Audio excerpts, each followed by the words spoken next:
is going to talk about motors in semiflexible networks.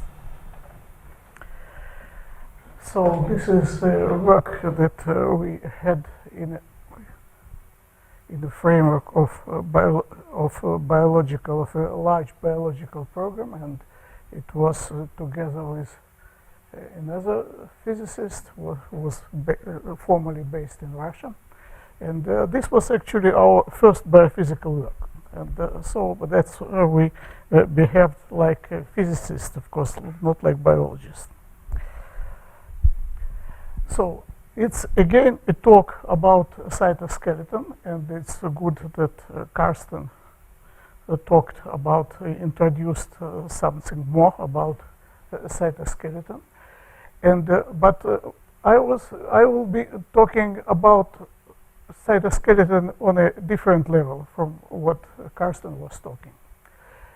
And so what is it for us? It is active viscoelastic medium, and what is important that it is semi-flexible medium. It means that it is highly connected, it is a network, and it is semi-flexible. It means that persistent length is much larger than the distance between than the network size, so the distance between the nodes of the network. And then what is most importantly, that this is a live network, and so it has molecular motors. Oh, I missed the buttons, sorry. So it's like that picture, not like the picture there where it's wooding between the nodes. It's this one here where it's straight. Yeah, so here you see this is the actual picture, and this is a cartoon, and this is a unit of this. So you see here the nodes, and you see a cartoon of a molecular motor. And what molecular motor is doing? Well, molecular motors, there are a lot of different molecular motors, and they are doing different things. And some of them are just transporting cargo. But for us, what is important that when it's in the network, the motor which is attached to different filaments, actin filaments, when it cannot move, what it is doing, it is stretching the network. So it can move only in a certain direction along the actin filament. And when there is a contradiction between these directions, then it cannot move, and so they expend their ATP energy on stretching the filament. And this is basically what is making this medium live. Because what is needed for this medium, it has to have some integrity, mechanical integrity on one side, and on the other side it has to be moldable, and it has to change its shape, and it has to be affected by external factors and also by internal factors. It means by chemistry, and so this property of the cytoskeleton is needed. And for this, this is the purpose that motors serve.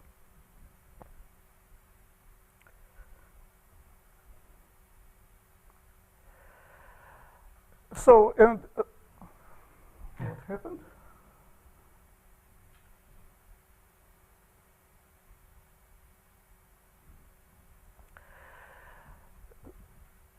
So, and this allows the cells and the tissues which are connected from cells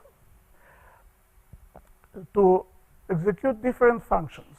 So they can move, but to move they need support, because this motor network actually and actin network works only on extension. It does not work on compressing. And so it needs support, and you see this is when the cells move, there you see them attached. You see them attached to a support, to the substrate, and here are focal adhesions, and they transfer momentum to the substrate, and this allows the whole system to move, because otherwise it would be impossible because of the momentum conservation. And this is why it is much harder for them to swim than to move on the substrate. And if they are not supported, like as it is in artificial media, then they collapse. And here are experiments with artificial media.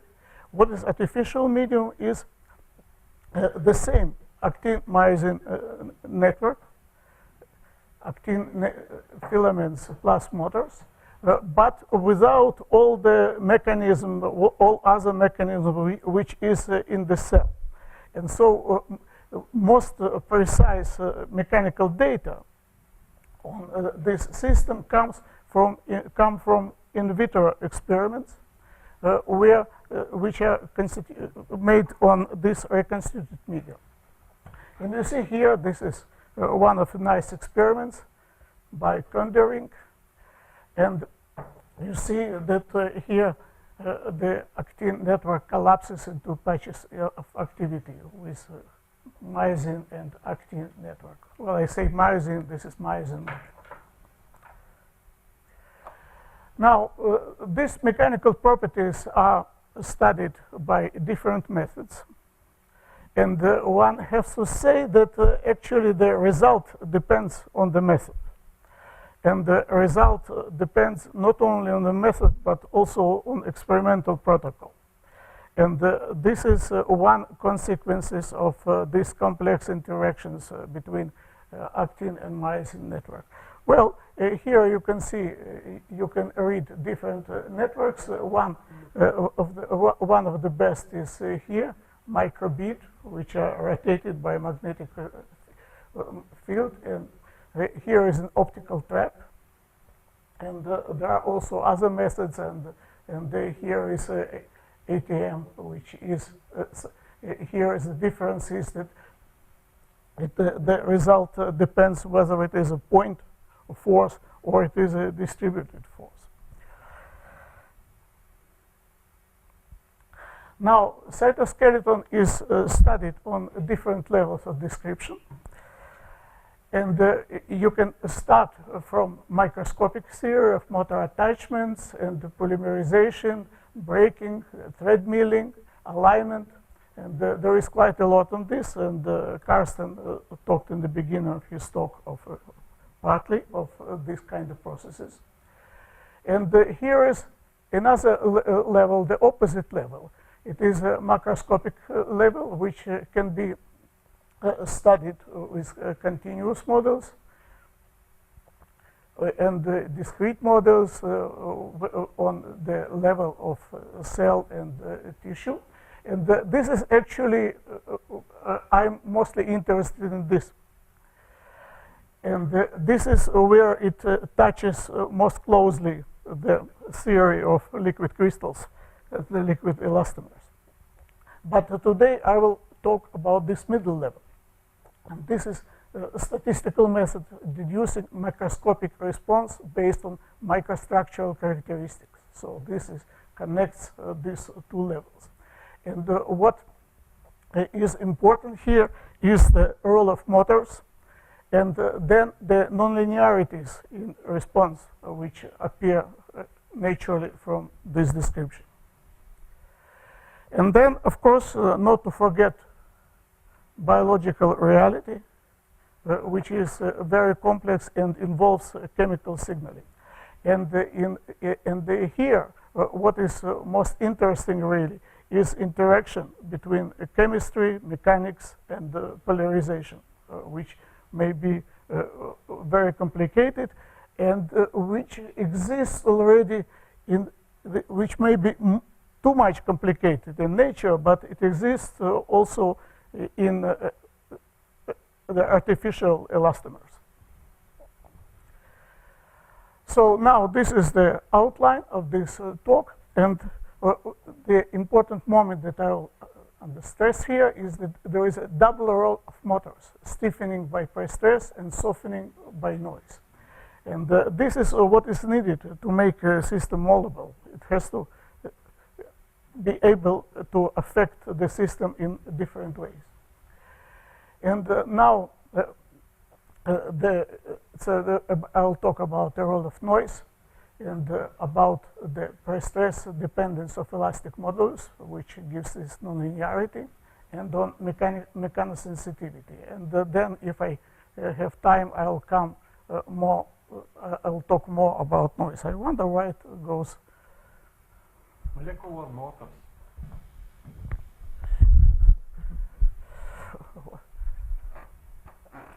Okay, so we start really with quite standard and simple physics. So we have, as I said, this is large persistent length, much larger than this typical length between the nodes. And it means that this system, in this system, longitudinal displacement is enslaved to transverse displacement. And so we can, transverse displacements are quite easier. And we define the energy. We're talking about now of such a one particle model.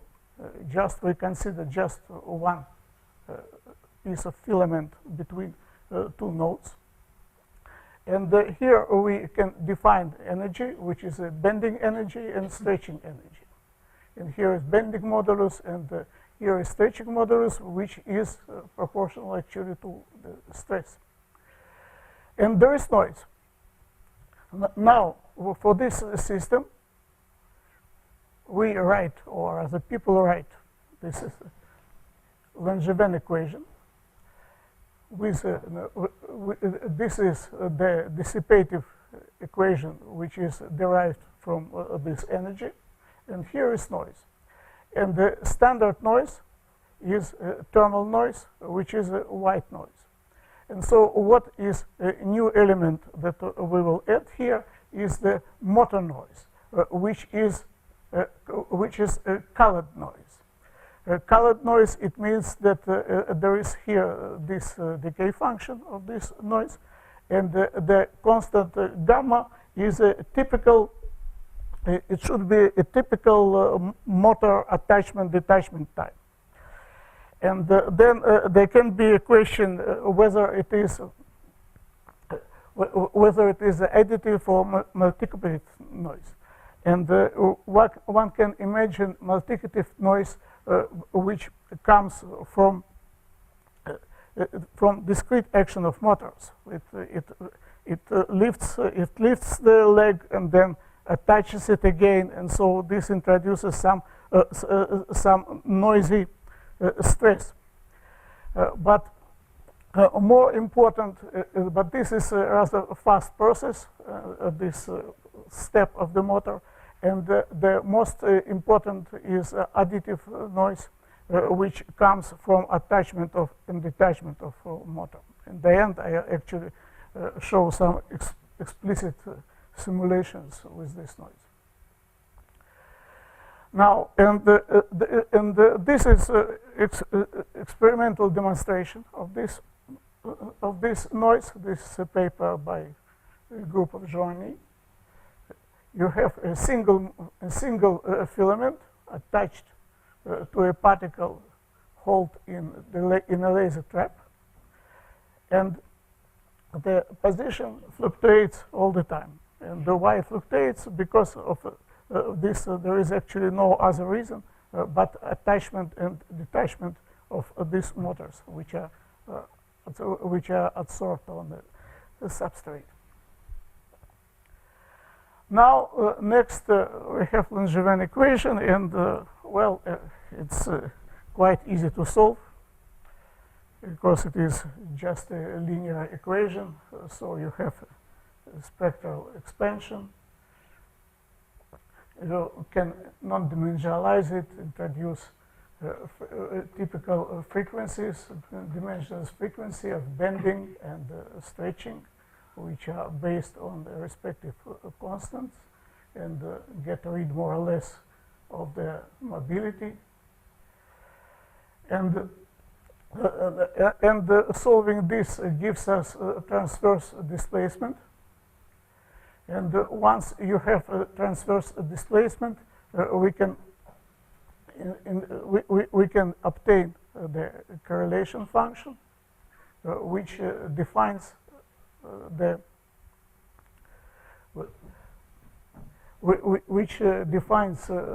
response function. So we have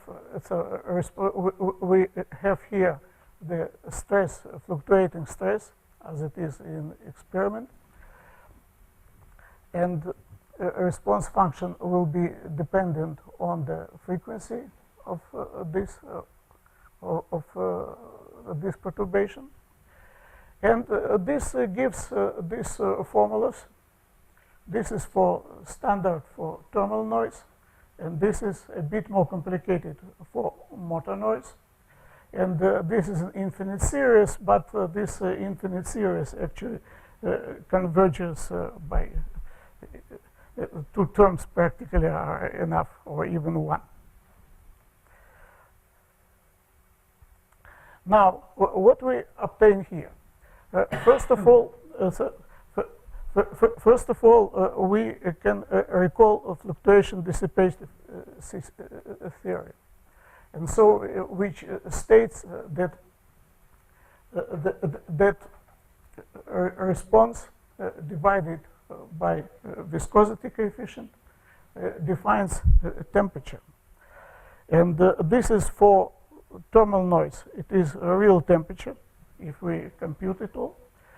But for the motor noise, there is effective temperature. And this effective temperature is frequency dependent, of course, because here is the one is the ratio of the impulse frequency to the characteristic frequency of motor attachment, and you see that around 1 this temperature goes from some high temperature, which is proportional to the motor activity, to 1. 1 is this is the real temperature what we have without motors, and with motors we have effective temperature, but it is frequency dependent. And this picture shows that the ratio that this additional temperature is really proportional to the motor activity, because here all these curves, if you plot it like this, all these curves go onto a single curve. Now this can be compared to experiments. Here the response function and the effective and its a ratio of response function to temperature, and the viscosity, well, not viscosity, but the imaginary part of this response function. Imaginary part of they are plotted against frequency. So here it's all falls on the same curve. So here is the experiment. Here is the experimental curve. Here is a theory by formulas that I have shown before, and they can go quite closely. And you see this, they go down here at low frequencies. And why they go down here is this is the result of this motor noise, which softens the system or here on this region on low frequencies. And this compared the experimental data measured by active microaerology. Now, here you see that if we exclude the action of the motors on the pre-stress function of motors, then only softening effect remains. And this also happens because there are myosines, motors with a single head.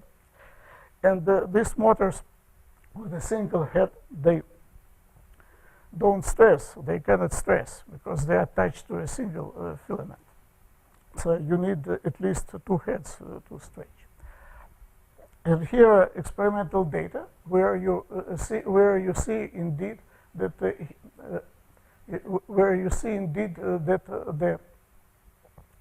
it becomes softer than here. What is plotted is the ratio of motor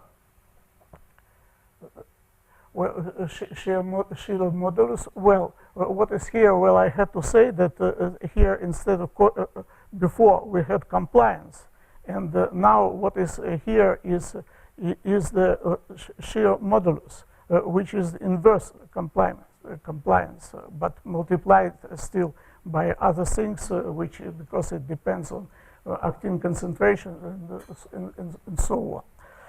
And what is plotted here is this absolute value. It also has a real and imaginary part corresponding to elasticity and viscosity. And here is plotted its absolute value. And the ratio of it is depending on frequency to the same without motors. And so it goes very neatly with a few adjustments. It goes very neatly close to the experimental data.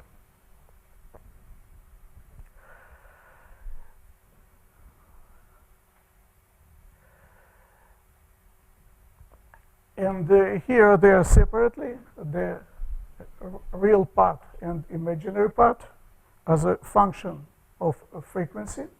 And what you see here, that what is mostly interesting, that the lower curve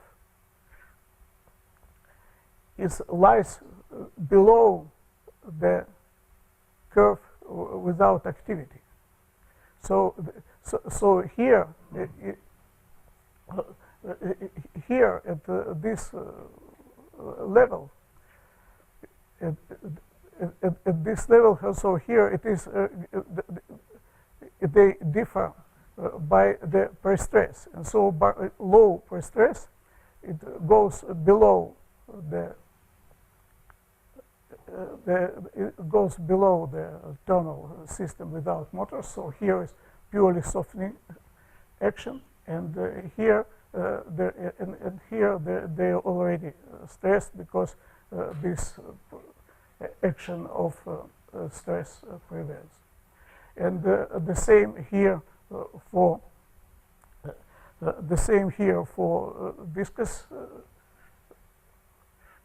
viscosity, and also the lower curve is below inactive system, and you see that they go from plateau, which becomes wider at larger stresses, to asymptotics, which is the same as for inactive system. And here there is a transition between one slope and another slope. So next I come to most important thing here is the response of at low frequencies. So the limit at zero. The zero frequency limit, which gives us elasticity of the system at a long time. And in this case,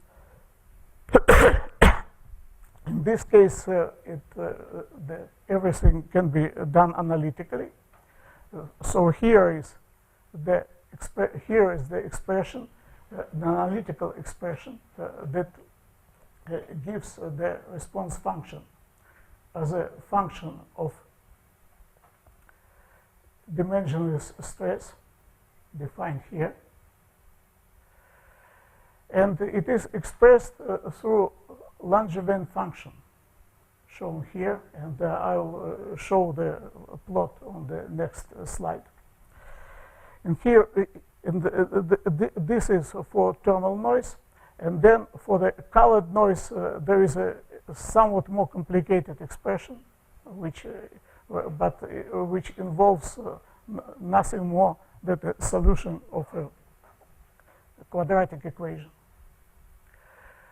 Now here you see the response of a thermal system and of a motor system as a function of dimensional pre-stress. And you see that asymptotics here.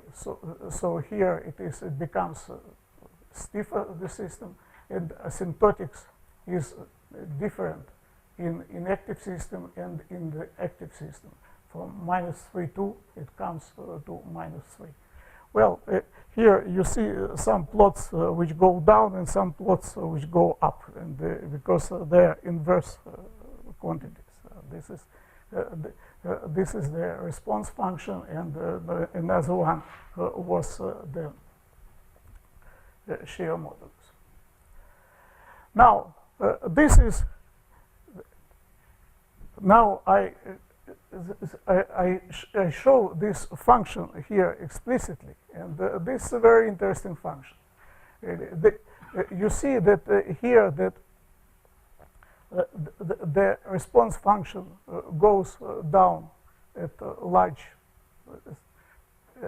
large stresses. Well, it is quite flat. You don't feel here the nonlinearity. Whereas behavior is very steep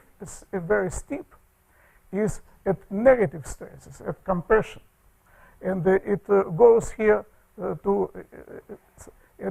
here it goes up to infinity. Where it is at the buckling threshold, and this buckling threshold is not -10, but it is minus pi squared, and this pi squared comes from this function, is because at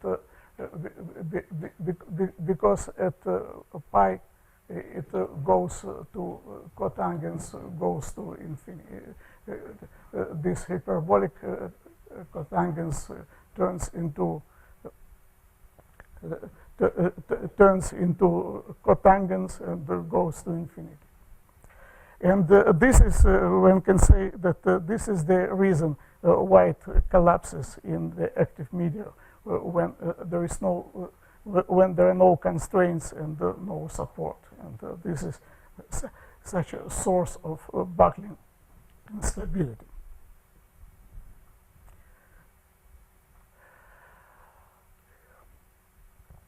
Now here is here this data for the system without motors. Why it is here? Because here there are adjustable parameters. Because what you don't know, you don't know the motor activity, and you don't know. So you know how it changes proportionally, but you know exact parameters, and you don't know this response time. This curve. This curve mostly serves to adjust parameters here, so 2 parameters for which it goes exactly on experimental data.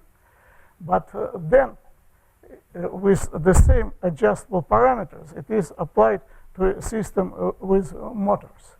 And here you see this motor softening effect. So here is the system without motors, and here at some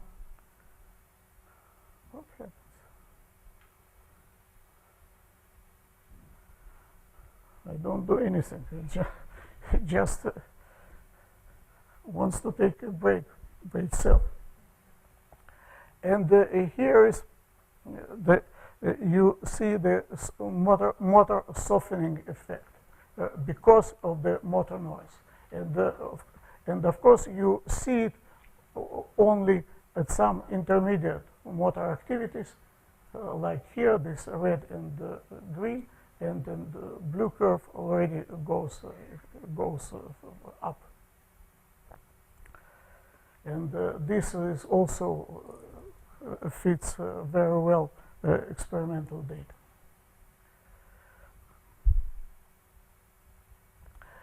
Now, I will talk on consequences of this. First of all, it introduces anisotropy on the system. This is induced anisotropy, because if you stretch in some direction, then it becomes stiffer in these directions, but not in the other. And so here it is expressed like this. First of all, you can compute elastic modulus. It depends if you have a mixture of filaments which are oriented in a different way. So each of this direction will have a different elasticity. And if we are talking about the entire system, what we are doing, we can average over all directions. So far, we consider them to be distributed, the directions to be distributed uniformly. But each direction will have elasticity of its own. And you see here how here if we fix the stress in a parallel direction and change the anisotropy ratio, which is defined here, then here is how it goes down: the parallel stress and the parallel shear modulus, the perpendicular shear modulus, and the average. This direction, and here it's other way around. So it means that the external stress makes the system anisotropic, and this even without moving the filaments, which is also, of course, will happen, but which is not included in this theory, because this is basically such a one particle system, and you cannot do analytically much beyond that.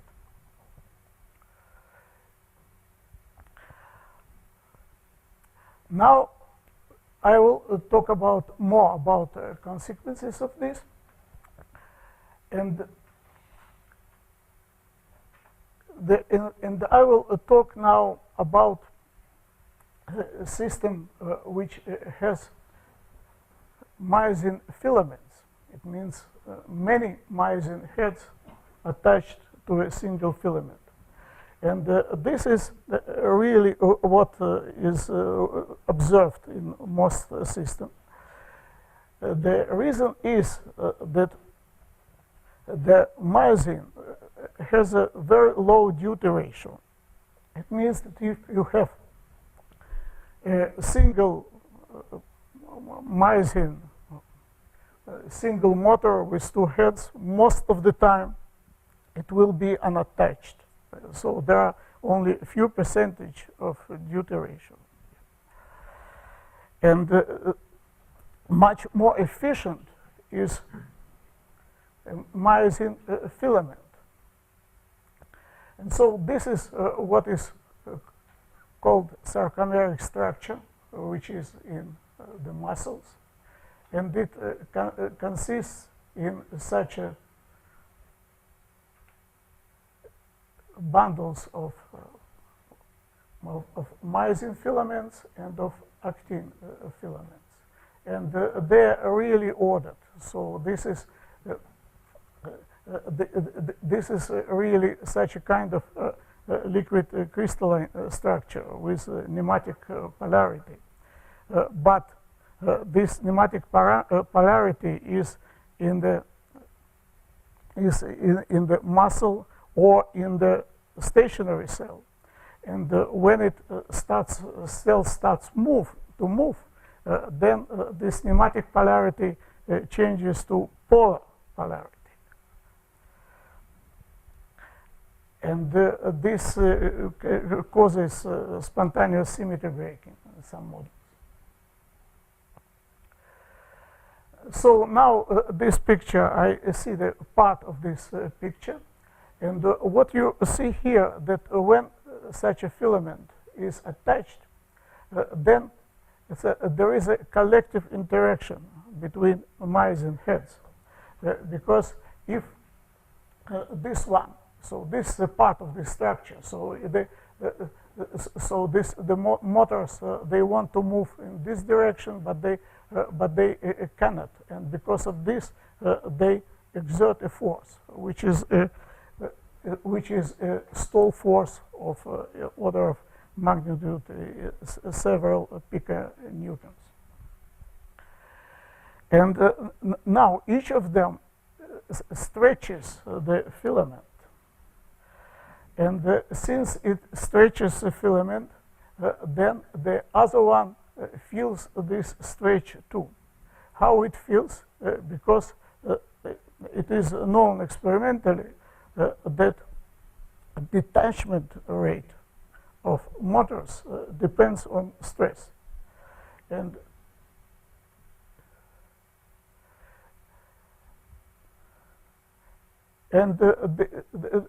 this is exponential dependence, actually, like which can be described by Arrhenius' law, common in chemical kinetics.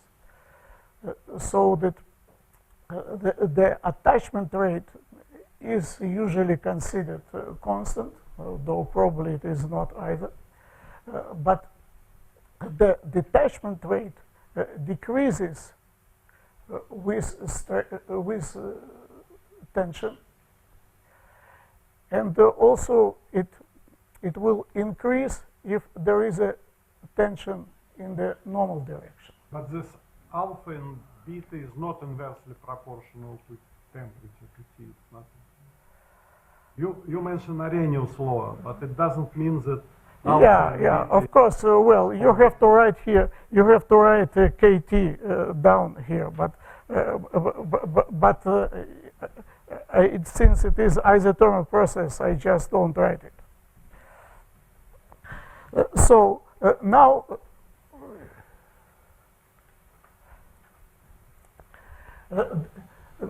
Now this can be described very simply analytically. If we have continuous approximation, so really on this filament there are maybe some 50 hairs, something like this, and of course it will be a number of equations if we describe it exactly, which is maybe not so difficult to. Actually, I will have it later.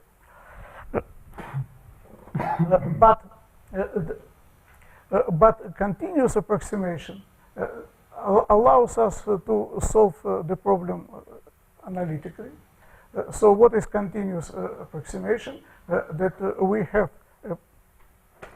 a local density of attached motors. I have to emphasize this, attached motors. And this, it normalizes to the total number of motors. Total number of attached motors, yeah. Now, the stress, longitudinal stress at some location will be external longitudinal stress, or you stretch all this system. plus the integral of these attached motors. Each of attached motors has a certain force, and but this force is already removed here by dimensionalization. Now here is the equation of motor attachment, which depends on this constant and on this variable. And this variable is detachment rate is actually what determines the mechanosensitivity of this system. Now, once we have this system, it can be solved analytically. The simplest description is this equation, which is defined for the integral for the total number of attached motors. And it integrates to this, and this gives the expression for the total fraction of attached motors. And this is already, you see, this it is not solved explicitly, but it is an implicit algebraic relation, which we can easily plot here. And what you see here is the cooperative behavior via tensional stresses, and the larger is the total number of motors, the larger is this probability of attachment. So the larger, the more motors are, because they help each other, or they make the detachment more difficult. The larger it is, the more attached motors are.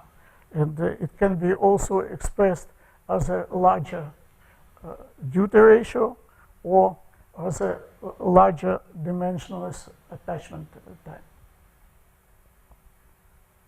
which you see here, and it also changes along the filament.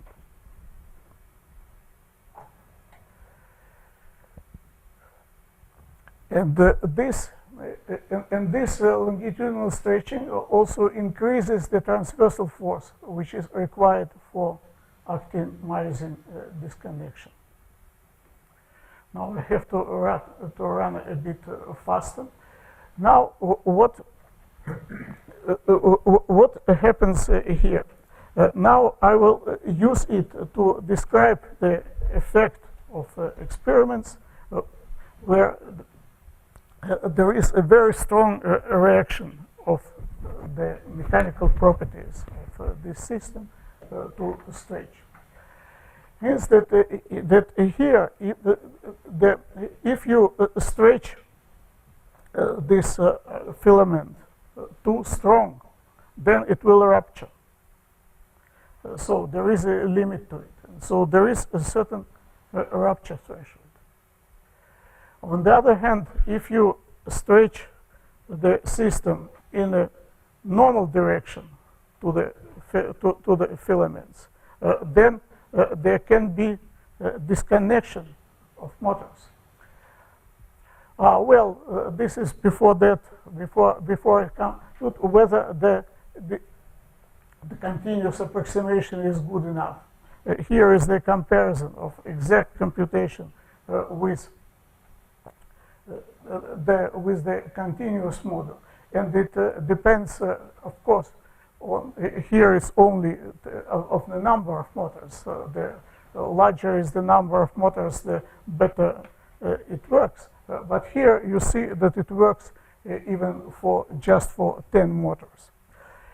And but what works is the average properties. What continuous approximation does not catch is the noise. And I will talk about it later. So now I come to this stretching experiments. So here is the scheme of this stretching experiments. It is on on real tissues, and it affects the effect of it on the mechanical property is measured by deformations of the substrate. The substrate here is a very soft substrate, and this substrate is deformed, and this is what measured. And what is the result?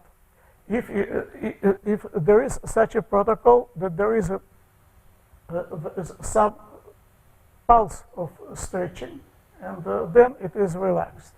What happens? There is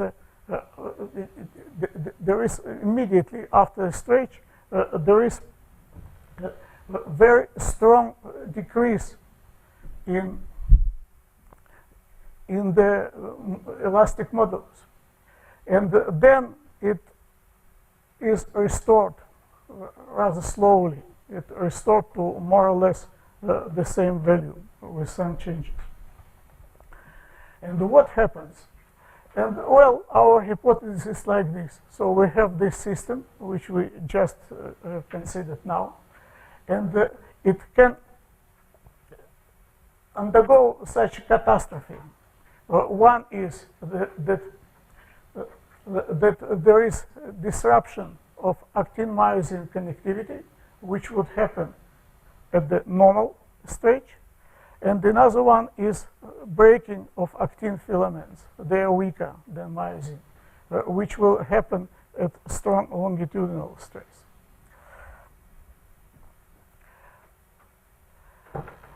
And here we also have to take into account what we had before, that there is a nonlinear response of this. So here is this slide actually repeats some formulas from previous slides that were in the beginning. And now what we have an assembly of these filaments which have different directions. And now what happens, that basically those filaments which are parallel to the stretch break. Those which are perpendicular to the stretch, they suffer actin-myosin disconnection. And then what we can do, we have here the stress-strain relation, which is a nonlinear relation according to this formula, and we have it for each filament, for each direction of the filament. And now we have to define some breaking threshold, and then the minimum stretch at the rupture will be at theta parallel, and then while it increases, while the stretch increases, more and more filaments which are oriented at larger and larger angles will break. And similar for transverse. So this would lead us to such a picture, which will also depend on the number of motors. And you see, here is the angle, here is the stretch. They're not large stretches, by the way. You see, this logarithmic scale which comes only to some 10%. And so here is near the zero. There is actin rupture, and here is disconnection. So here, what happens here, that the parallel filaments break, and so the entire system polarizes normally to the stage. And here this actin-myosin disconnection starts to operate. By the way, near this large angle, also what can happen is the buckling. But buckling, for buckling, you need very large compression, and this would be here in this very small effect. And this fits the experimental data, and the fit is quite easy because here there are two rather sharp thresholds which allow to define these limits of breaking and disconnection, which we otherwise don't know, and all the data which are obtained really experimentally at a different strain rate, they all fall nicely on the same curve. So my time is actually off, but now a bit about noise. If we do this, what I did here is such a Monte Carlo computation of with the same equations, with breaking and with filament. You take this system, actin filaments and myosin filaments, and now instead of doing it continuously, you do Monte Carlo computation. So you address each head. If it is disconnected, it connects with certain probability. If it is connected, it is disconnected. And what you see here is really, it's extremely noisy individual runs. And this noisiness, they're noisy actually always. Here it's a different, these mechanosensitivity parameters, but here this was just run, but just one run, and this is average. And you see here, and you see here that this the dimensionless elastic modulus, it changes with. Sorry. This is a three-dimensional system with 200 motors. How? No, it's not three-dimensional. This is here. This is a system. It's just like. Just like this. Just like this.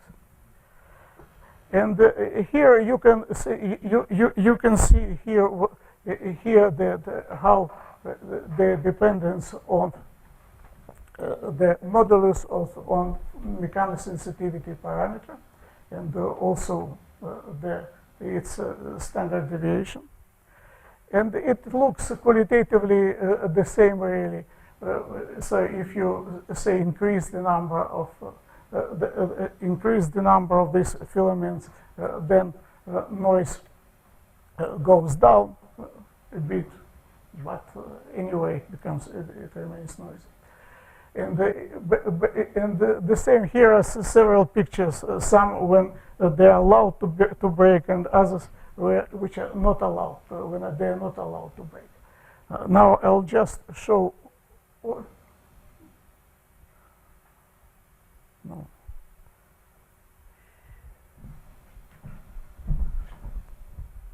Somehow it's there.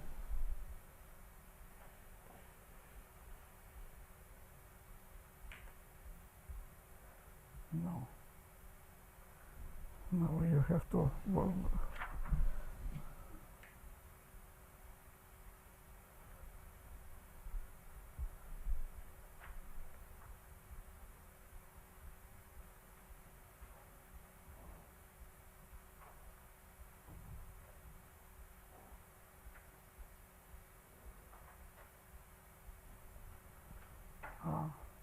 I see. The point is, Here is this computation for such a structure, and this is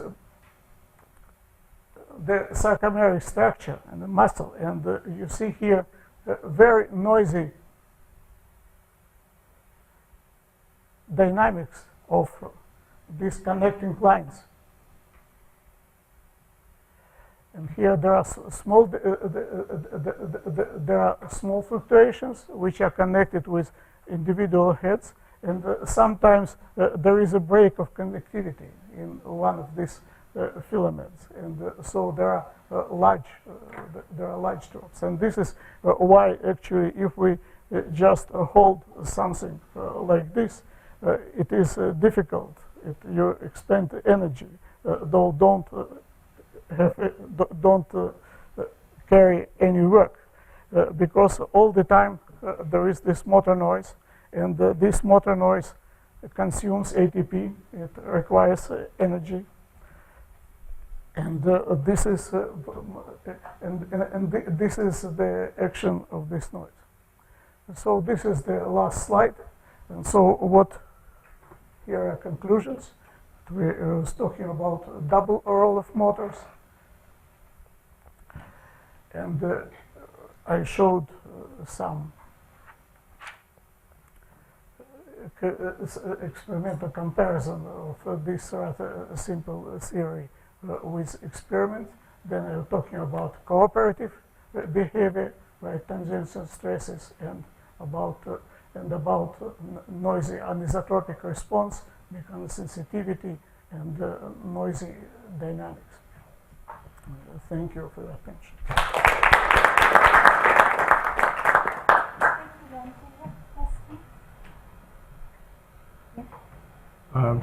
Most probably, merely my misunderstanding. Could you show again a slide with viscoelastic behavior, G prime and G double prime?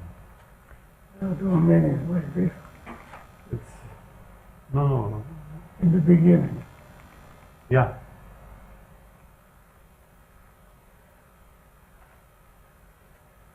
Yeah. Next one. Next one. Yeah. No, the next 12.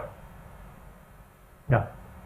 So I get used that just for conventional Maxwell-like relaxation, that for high frequency it's pure, say, elastic, and for low frequency it's viscous. And here just opposite. It's for low frequency it's dominated by real part, and for high frequency it's more or less the same order of magnitude. So that's it is. There is not only Maxwell. Of course, yeah. So you explain where it comes. Really, I don't know, but it is certainly not Maxwell. That's right. Yeah. It's not simple relaxation. Yeah, this is what comes out. And it comes out. The model is actually straightforward.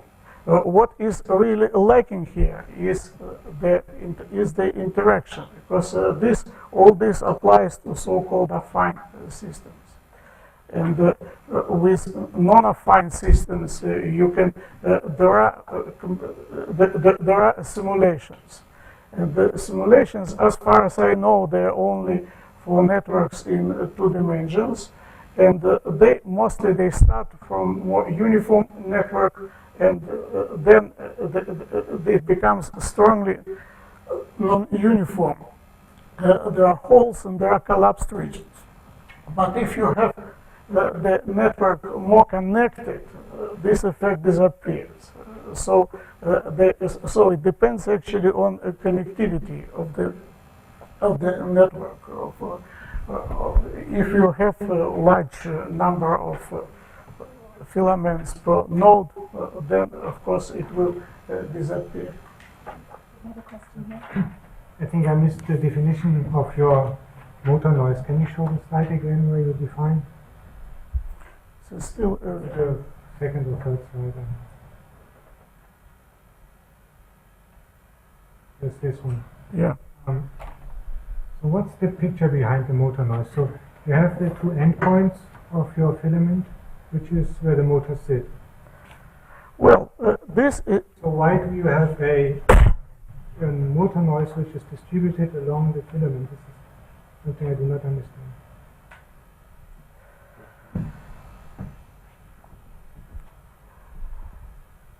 well, here it is.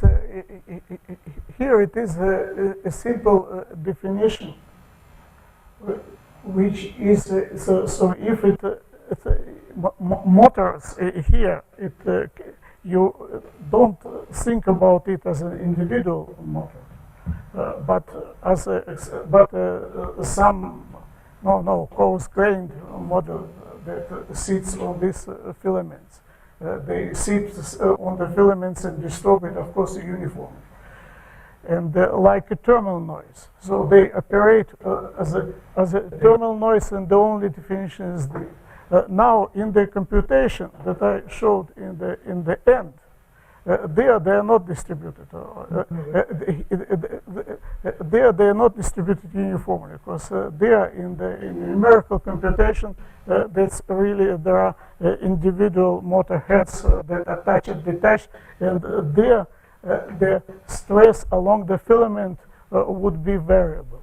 But still, I mean, how can the motors exert forces? I mean, they only can exert force dipoles, right? So they need to attach to another filament. But now your image is that you have the crosslinks only at the end of your filament. So how can motors exert a sizable force along the filament? So I would say that the fluctuations you write. They don't. This force is not along the filament. It is across. It is across. When it, I was talking specifically that this that I don't know consider multiplicative noise, but when it attaches, when it attaches to the filament or detaches at filament, the filament is disturbed. It has to be disturbed.